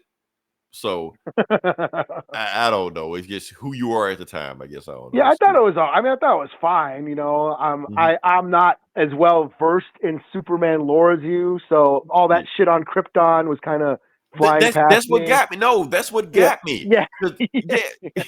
But I see what you're saying. I see what you're saying. Yeah. You're like, I didn't give a fuck about the Krypton. I gave a fuck about Krypton because it was showing the dichotomy between how Kryptons, basically being irresponsible with how they were, they were ignoring the environment. They were denying that the environment was changing. Yes, they were denying they were climate change deniers or Krypton. The whole thing, climate change. They didn't want to believe it. Yeah. They would like the scientists would mess up the planet. Meanwhile, you have the Brazilians messing up the mind and affecting their environment. It's like it's parallel to each other. I saw that. Yeah. So. Yeah, cool. I mean, it's interesting. It's the mining in the Brazilian mines reminds me of the copper mines in Peru or whatever. Yeah, it's something like they didn't want to do that, but wanted to give you a reference to that. So yeah, Peru, because the copper mining in Peru is what led to the wealth that we have today. You know, right? The Spanish, quote unquote explorers. Found copper in mines, and that replaced gold as a monetary, as a monetary power. Because before that, the only people who had money was like rich folks who had gold. Right. And then before that, the lower classes basically bartered and traded. So, but copper, communism. Copper created a different source of wealth that created basically a middle class, and which led to world trade and. So it's fun, again anywhere. Yeah, and all those miners that basically dug out the world's money supply were poor. Right, and that's what I'm saying. Like they're gonna pay you $300 to do this to get $200 million of diamonds out there. So all the poor workers, they lived in poverty, but were digging out the world's money supply. So. Right. So that's why I like the Eli, because I got the social commentary. That's all. It was there. And that was interesting. I just didn't know, I knew what Kandor was, but I didn't know all these. Yeah. But some of the names, okay, I knew Elle, Laura, and Jor. Now, be honest with you, I feel like Jason Aaron was pulling some of this shit out of his ass. Yeah. And that's okay. That's okay. But I thought, Venom, Iron Man, Superman suit was kind of cool. Yeah. But yeah, but I didn't like dislike it, but I think I still like the Wonder Woman one the best out of all. The Wonder Woman gave you straight action, so Yeah. you know, it's like you look at page like, oh shit, look at that. Yeah. Where it wasn't too much action here because, like I said, it's Superman. So when he starts whooping soldiers' ass, you know the outcome. Yeah. Meanwhile, Wonder Woman fighting some giant hell beast, you know what's gonna happen. Yeah, Clash of the Titans, you know. Right. Yeah. All right. So, all right, what you got next? I will do KAHHORI #1. Okay, I was saying you got to do this, Eli. Otherwise, you're gonna be excommunicado. I know. Mhm. Reshaper of Worlds. Is that what it's called? Reshaper of something? Yeah, Reshaper of Worlds. KAHHORI. So this is KAHHORI. This is the voices, right? Voices. Yeah, the Marvel Voices special. Remember, it is November. November is in Native or Indigenous Heritage Month. Mhm. So Disney got to represent and throw natives a bone. So Came out with this book. So and this is their first comic appearance, right? This is their first comic appearance. Okay. So for those who don't know, KAHHORI is the indigenous superhero that was on the What If season 2. Has every power known to man. Yeah. So the Tesseract like landed in a lake in Mohawk territory, which is like upstate New York. Mhm. That's where the Haudenosaunee. Did they try to say it landed in the Fountain of Youth or something? Yeah, and it created like it landed in a lake, and then it created like some sort of portal, and that where she got her powers from, and all that, and now she can do. Yeah, she's like Supergirl. She's like Superman. Captain Every Power. Yeah. Captain Native America. So and of course in the What If show, it shows her like stopping the Spanish Armada and basically stopping colonization. Right. Which sounds awesome, and I would love to see that story. But however, this comic is not about that.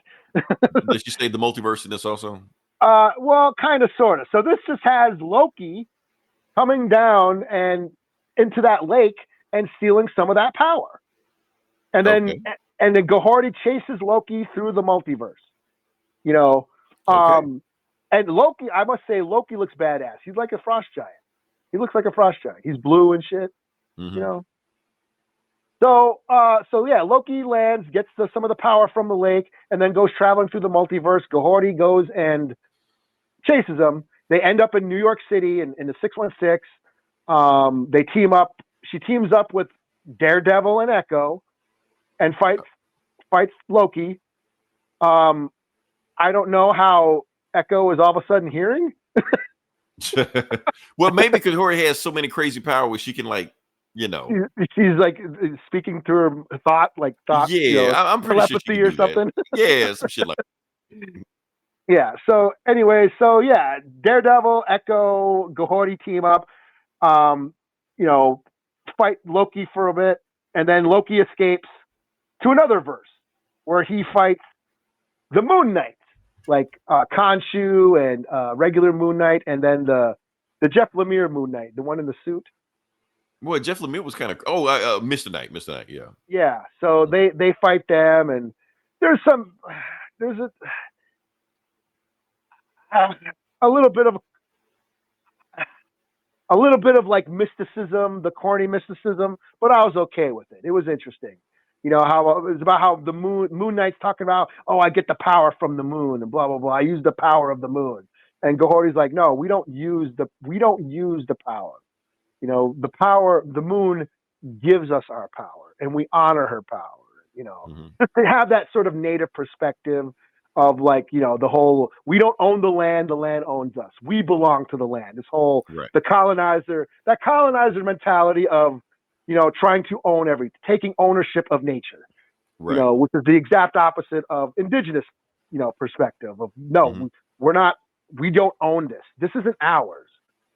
We are part of it.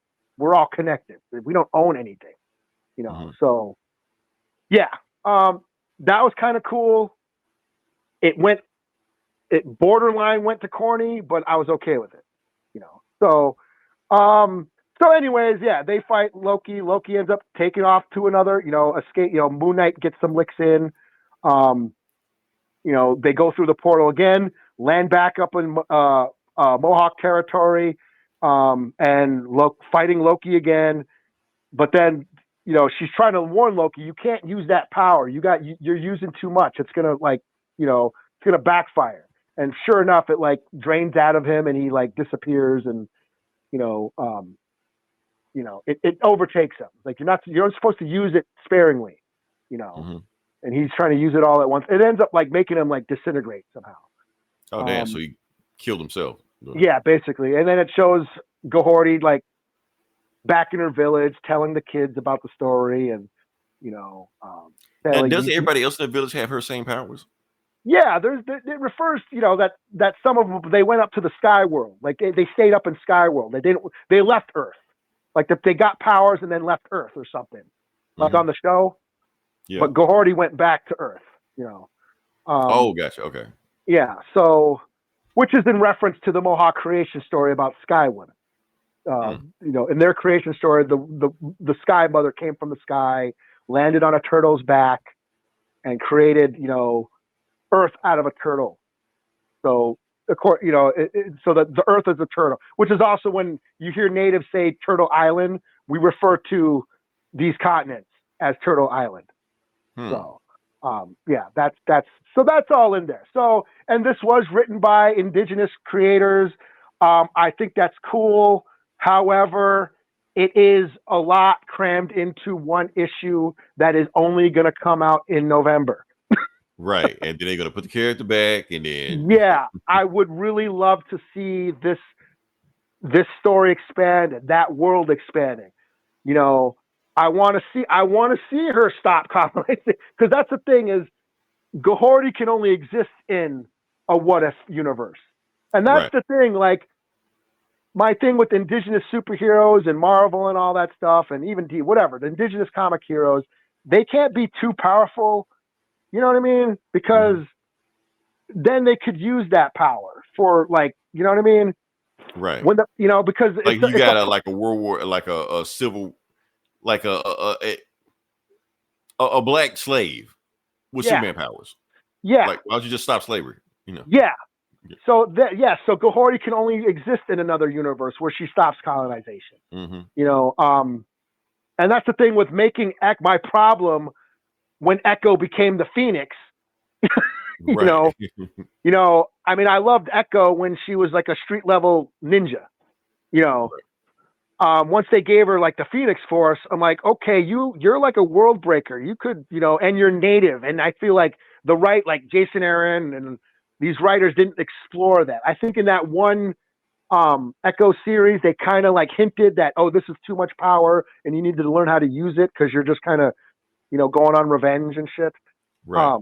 And that's, not a good way to be and stuff. They kind of, sort of, but they don't really, they don't expand on it. Again, because we only see these characters once a year. We don't get to see these ideas explored that much. And that's my frustration.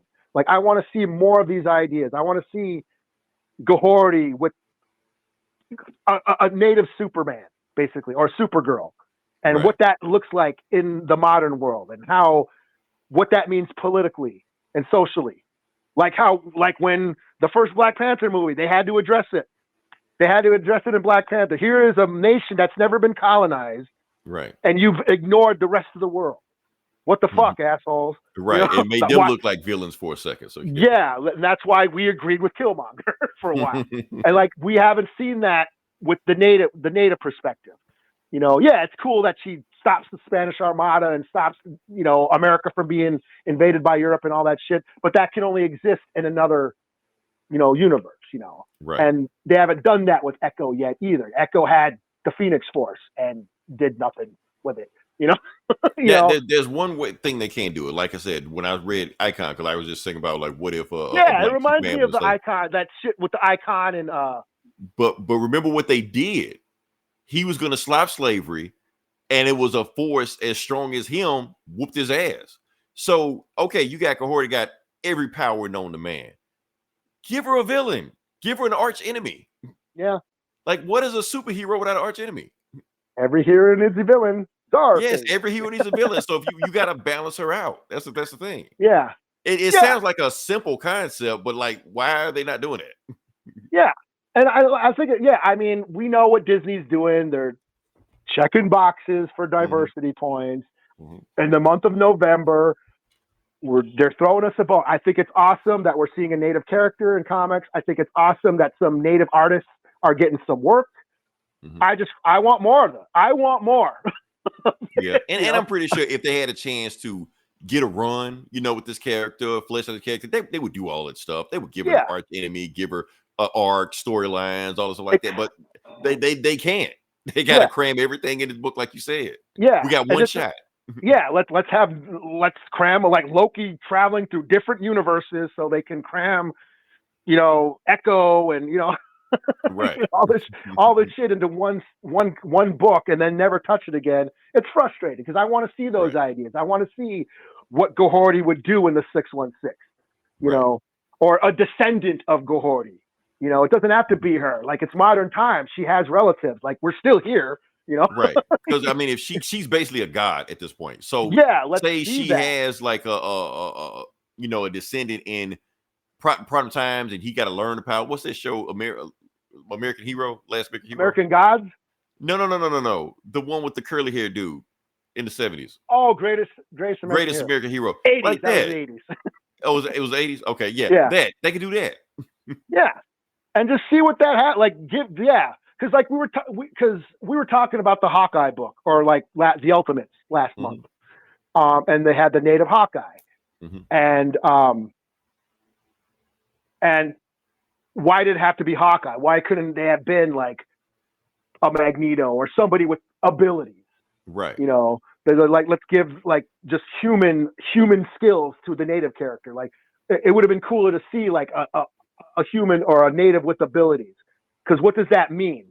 Because politically, that's the thing. Our very existence, and natives, black people, our very existence is political. Right. You know what I mean? It's just we are products of history. Our existence is just has a political perspective. You can't escape it. So you can't escape that storytelling. When that's why I said Black Panther had to address it, or they were being irresponsible.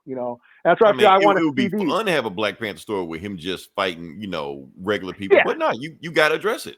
Yeah, and I think they did. They had to. Even by making Namor Hispanic, making him indigenous, they addressed that too. And right. And then you got the whole, black and brown thing going on. That like you can't avoid that. Yeah. And like, of course, we're fighting each other, Yeah, I remember that backlash. Oh, all black, Wakanda Forever was just like blacks against Mexicans. Like, no, it was America pitting blacks and Mexicans against each other. And I think the movie downplayed the fact how much America should have, because honestly, I feel like they should have played that up, that America was the real villain of that movie. Yeah, because you had the CIA, which is like America, or the English, because that's who settled America. You had that scene in France where they go to France. That's the French. Yep. And then the Spanish Armada with Namor. So those were the nations: England, France, and Spain. Those are the colonizers that came here. So it's like those three nations were in Black Panther 2, pitting the colored folks against each other. Right. I know it went over a lot of people's heads, but that's what was going on.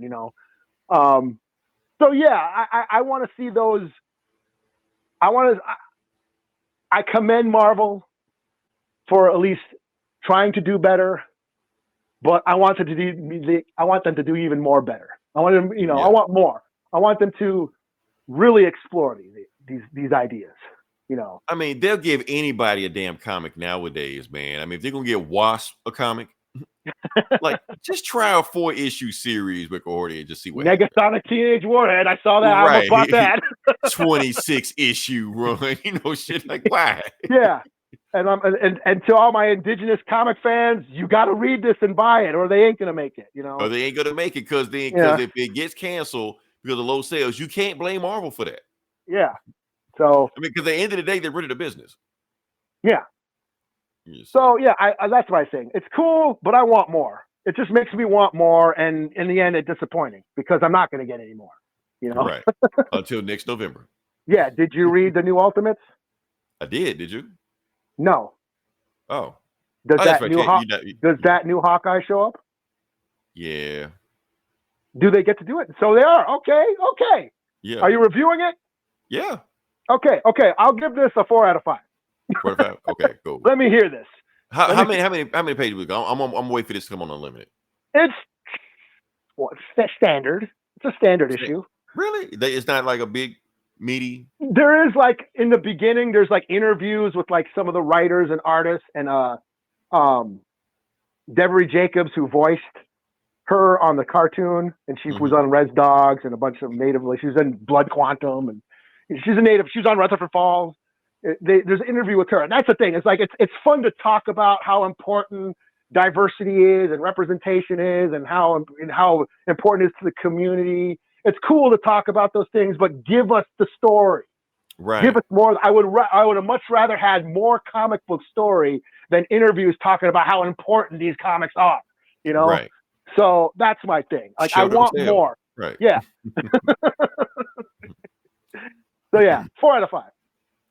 All right. So next book I'm doing. What last book I got? Like I said, I didn't go in this deep into it this week as you did, Eli. Last book I'm going to do is Ultimates number 6. Okay. And this is the book where they fight the Hulk. He's been teasing the whole time. He's just like, okay, well, wait, there's an evil, but isn't there like a Polynesian Hulk or something too? Polynesian that female Hulk? Yeah, She-Hulk. Okay. Yeah. That's like a native Hulk, kind of, sort of, indigenous Hulk. Yeah. That's what I'm saying. She shows up. She got her own backstory, stuff like that. We're going to claim her. I'll claim her. Yeah. Might as well, yeah. Native Hulk. There you go. Native She-Hulk, sorry. All right. So, like I said, Hulk is like one of the main people of the Makers thing. And he's like, he's going to kill the Avengers or the Ultimates, whatever the fuck you want to call them, himself. That's the plot. So, let's get to it. So, the book starts off with, I love that. Awesome. That is a cool cover, man. Yeah. All right. So, the book starts off with, so Tony Stark, they're there at some place where, okay, we go through this door. I just got this, basically saying he hacked some kind of encryption that the council used. You know, I've been calling the Confederacy for like last 6 months. Somewhere they changed it. So now that the council, he said he hacked the council's feed. He found out that they're holding like 6 superhumans behind this. They're holding them hostage behind this restricted area right here. So what we're going to do, we're going to sneak in there, get them. We might find some hand agents show up in front of them, but it's enough to take out. Matter of fact, the reason they're going to take them out because, boom, you got all of the Ultimates assembled here. This is the very first time we've seen all of them together. Oh, yeah, there he is. Yeah, there he is. Native Hawkeye. Okay, let me roll call. Do the roll call. Lady Sif, Thor, Captain America, Wasp, Ant-Man, America Chavez, She-Hulk. Y'all claiming her. Yeah. And Human Torch. Okay, here's the thing. So this is not Johnny Storm Human Torch. This is the John Hammond Human Torch, the body that Vision eventually became later on. He's a robot. Okay. It's a thing. Yeah, I'm not going to get into it. Robot but the thing torch. is, yeah, robot torch. Matter of fact, I'm like, I've read all this issue. Where the hell he came from? So anyway, but everybody's there except one person. Doom. Because Doom don't feel like it. He just feel like doing his own shit. So yeah. But everybody else is there. So they're just like, okay, what we're going to do, we're going to go through this door. We're going to get these guys out, take out a few hand things like that. We're going to make sure, and I like this panel right here because this panel reminds you, it's beating you over the head that he is going to become Kane. Oh. Yeah. Tony Stark? Tony Stark, yeah. No shit. Okay. Because he's Iron Lad. Iron Lad was Kane in the regular universe. Oh, okay. Yeah. And he's like wearing a Kane suit some kind of way. But anyway, they break through that thing. They're there. And who do they meet?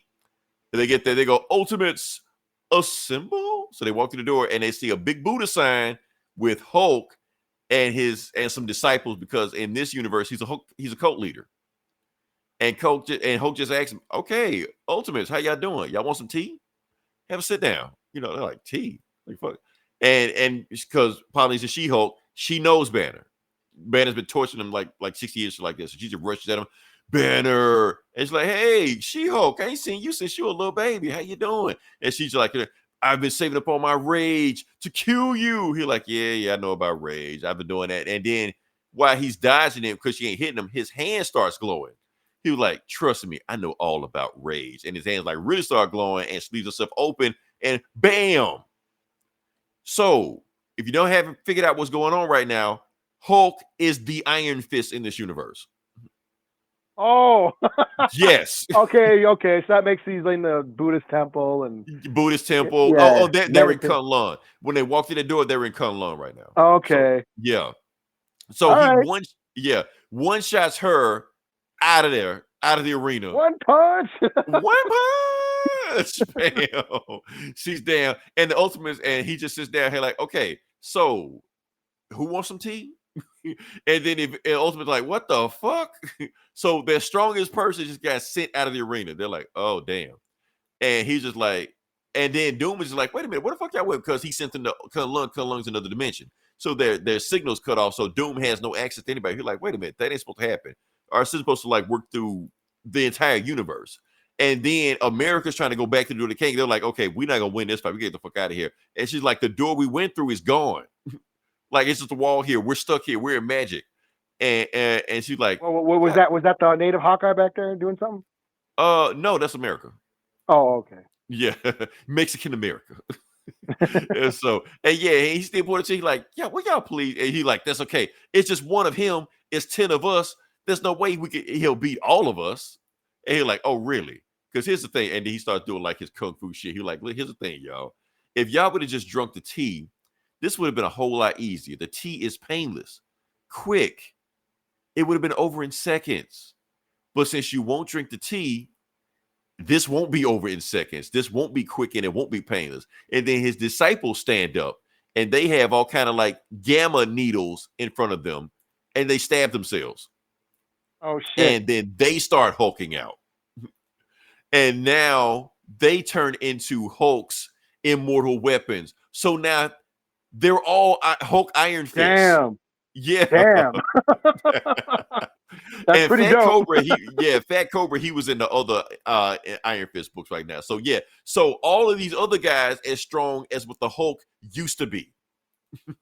And they go to, and then Doom is like, "Where the fuck are they? Where are they?" So he's searching the entire universe looking for them, can't find them. He was like, "Damn." So the others like, "Ultimates assemble." No, he don't even say. He like, "Thor, get us the fuck out of here." That's what they say. Like, do some Bifrost shit and get us out of here. And then two of the immortal weapons like, "No, Thor, don't go anywhere. Stay right here. You right where we want you to be." And then they just start fighting this shit. They just start going at it, whooping ass. And Hulk does oh yeah, okay. And then bam, takes out Iron Man. And he's like, "You've officially made me angry, Stark." And then they're blasting him. Human Torch is like doing all of his heat vision on his heat on him. And they're just looking at him like laughing, like, dude, we train in a nuclear reactor. Oh, you're doing nothing to us. Okay, there's native Hawkeye. What's he saying? Shooting arrows and shit. Yeah. But what did he say? He gets a line. I can't read it. It's too small. I can't.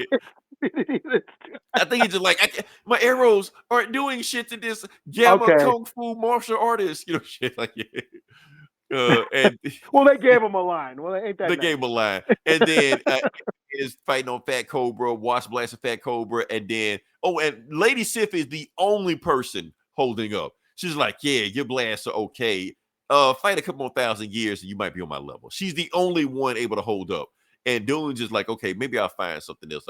So he decides, and then Iron Man is using like his iron bubble and shit, while Hulk has a fucking iron fist. And they blast each other and shit. And he just karate chops him, blasts through his bubble. And then knocks him out of shit. Like, Hulk with karate skills is not fair, man. It's just OP as fuck. He only had that against Thanos, that first fight. Like, it would have been like the Raid with superpowers and shit. Yeah. So they blasted him, and and Thor just getting his shit kicked out of him because there's two of them, and Sif gets her ass kicked too. I thought she was holding up. Okay, I guess she's not. And then Fat Cobra grabs Wasp and eats her. So this is actually a callback. This happened. This is how Wasp died in the old Ultimate Universe. Blob ate her. Oh, yeah.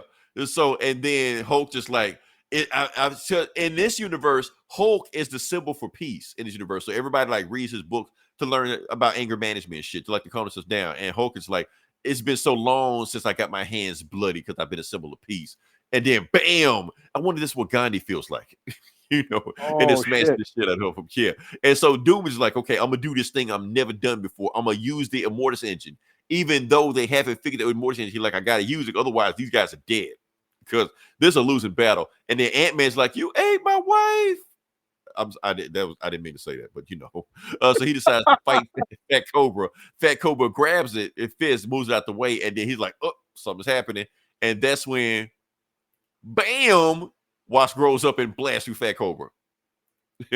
And now she's still alive. Fat Cobra's like in pieces and shit like that. And we're like, Janet, are you okay? And Doom's just like, okay, look, I got 7 seconds to use the Immortus engine to teleport them back because he tracked Stark's location into another dimension. And I got 7 seconds to bring these guys back where they did again. And then like I said, that just it's like just getting the shit kicked out of them. And then Hulk picks up Stark and he's just like, I'm so glad you guys are here because once we're done with you, your cherished activities, you actually brought the people closer to us. And when we're done with you, we're gonna make it like you were a rumor or you work for us. They'll believe you work for us. Crush, and he crushes Iron Man like a Coke can. Oh damn. Yeah, here's just like, because you were my best soldier. And then that's when She-Hulk grabs he like, monster, and she just like wild on shit like that. He was like, your rage would have been good in another location. Take your time. If I would have trained you, you actually might have done something. And then crushes her hand. Damn. Yeah. And then he about to Iron Fist grabs the top of her head and about to Iron Fist chop her head off. And that's when you hear all hope lies in doom. And then teleports him out of there. Right before he tried to chop her head off. Yeah. And then teleports them back and they've been fucked up. Yeah. And Doom is just like, y'all all right? Like, I guess not. Yeah, and she was like, you got knocked the fuck out. Right. But nah, you were too late, Doom, because Iron Man is dead. Oh damn. Yeah, but you can see her hand grow back because she's a Hulk. So but Iron Man is Right. So yeah, this book was fucking nuts, man. That was pretty cool. I must say. That was pretty cool. They thought they were gonna do some shit. Hulk this book's been going viral for a while. It's been catching on like that. So yeah. Iron Fist Hulk. That's not what you want. You don't want that. And then he has 7 more Iron Fist just like him. Just the Iron Hulk crew. Yes, that's get what your they feet call ready. Weapon. The immortal weapons. They're Iron Fist comics in the regular universe. Fat Cobra is in the Iron Fist comics also. But yeah, but that shit. Yeah, get your feet ready. Find me a team that can beat this. Find the Justice League or the Annihilators. Find me a team that can beat the Iron Hulk immortal weapons. Yeah, it ain't gonna happen. So yeah. And that's just they didn't even fault everybody else. That's just them. They got the ass full. It's 5 out of 5 me, Eli. This book got me. It's 5 your book of the week. This is my book of the week right here. I know Superman dropped, but this shit right here, Iron Fist Hulk, give me that. You watched the new Superman and Lois, right? Man, I was gonna do a thing on that, but man, did you watch it right? Oh yeah. Man, that has been a fight 80 years. Superman had enough of Lex Luthor shit and put hands on him. I'm like, it's about fucking time. Yeah, beat the shit out of him. I thought it was funny. Yeah. I like when Lois and the boys showed up. It just reminded me of Friday when the boys try to go help him. Like, no, let him be a man.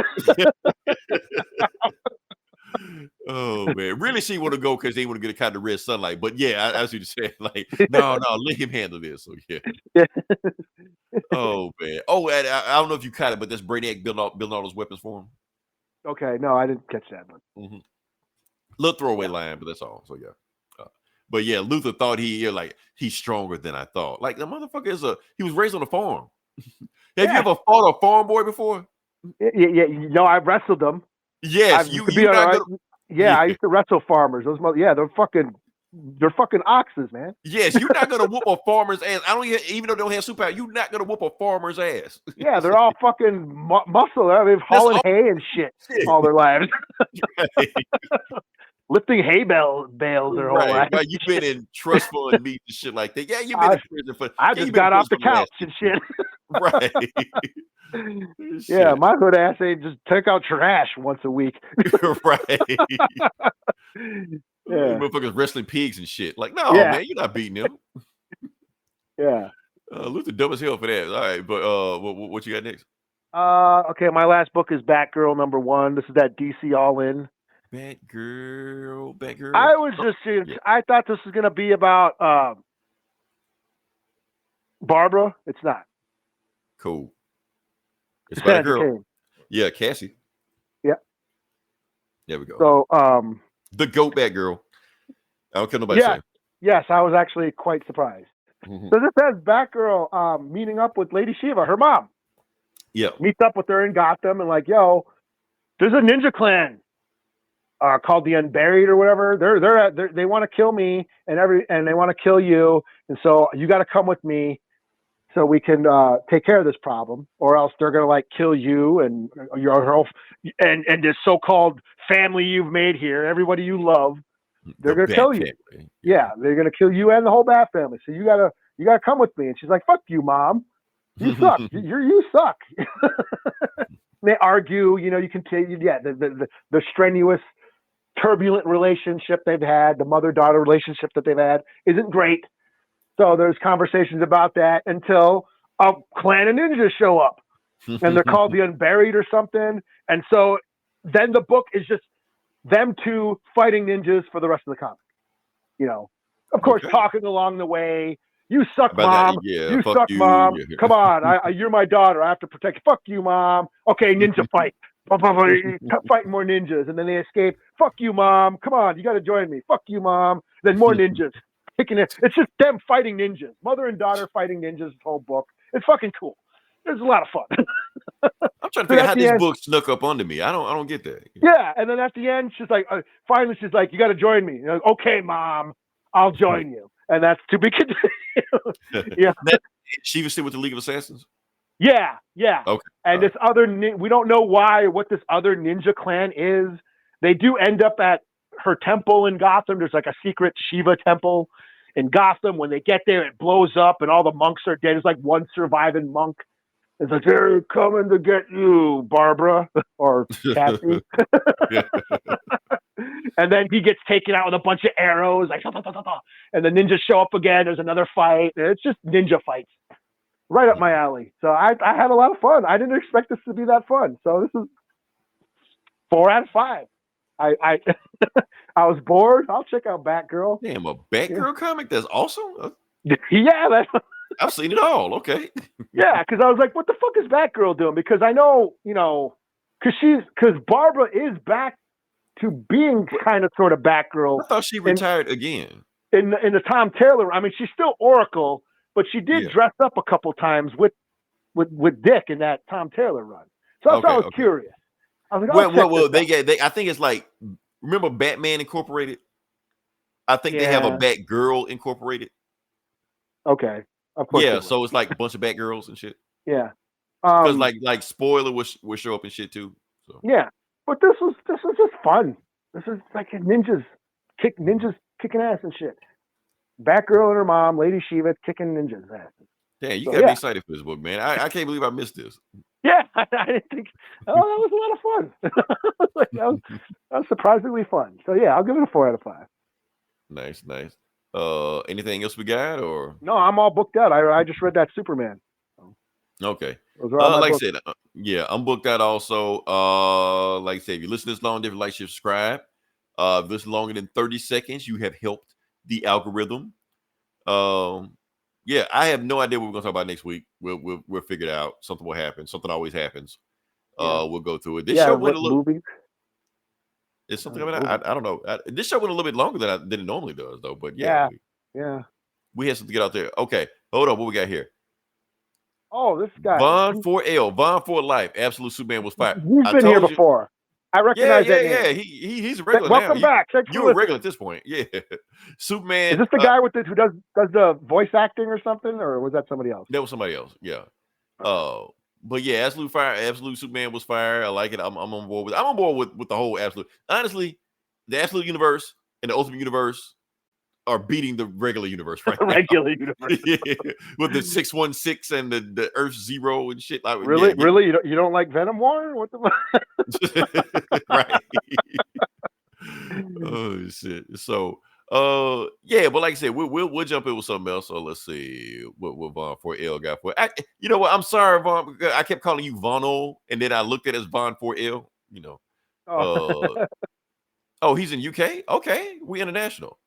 Oh, wait, the Black Knight to come out. Yes, we're gonna review Black Knight when it comes out. We definitely review that. I promise you I'll play Call of Duty next week. I'm gonna do it.